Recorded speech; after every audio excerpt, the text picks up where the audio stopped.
তো ভাইয়া কালকে রাতের 11:30টায় নি তোমার ফ্লাইট। ওই যে আমি আজাদ ড্রাইভারে বলে রাখছি, সে কালকে সকাল 11টা আইসা তোমার নিয়ে যাবো। 5,000 টাকা বেশি এটা দিও না।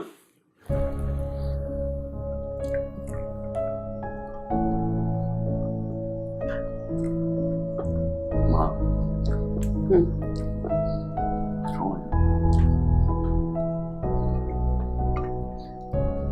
খাওয়া তো গলা দিয়ে নামে না রে বাজার,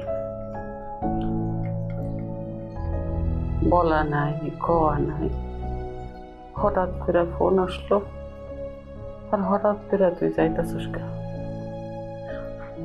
আমি তোর একটু ভালো মন্দ খাওয়াইতেও পারিনি, তোর লেগে কিছু করতেও পারিনি।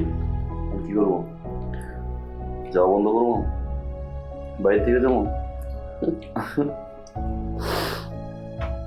আটকানোর ক্ষমতা থাকলে তোর আমি আটকাই রাখতাম। বাংলাদেশের প্রথম ইমিউনিটি বুস্টার সমৃদ্ধ ফ্যান্টাস্টিক হ্যাপি এনার্জি বিস্কিট। কিন্তু পুরুষ মানুষ হলো জমিনের মতো, যতদিন ফসল দেয় ততদিন সেই জমিনের দাম আছে, ফসল না দিলে জমির আর কোনো দাম নাই। মা ঠিকই কইছ, আমি তো গোয়ালের গরু, দুধ দিতে পারলে আমার দাম আছে, আর দুধ দিতে না পারলে আমার কোনো দাম নাই।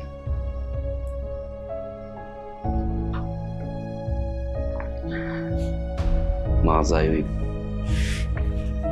মনে হয় আমার ফোন বাজতেছে, রুমের ভিতরে গিয়ে খাওয়া শেষ করি। খাও।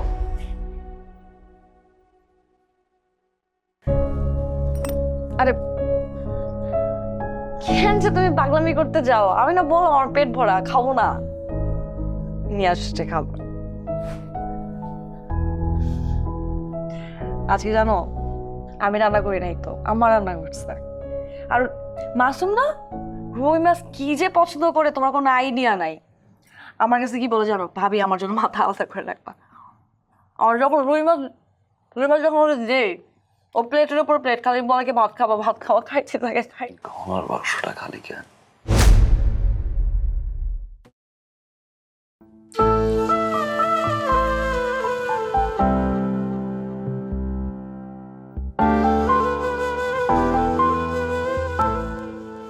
অনেক শখ করে কষ্ট করে হাটটা কিনছিলাম,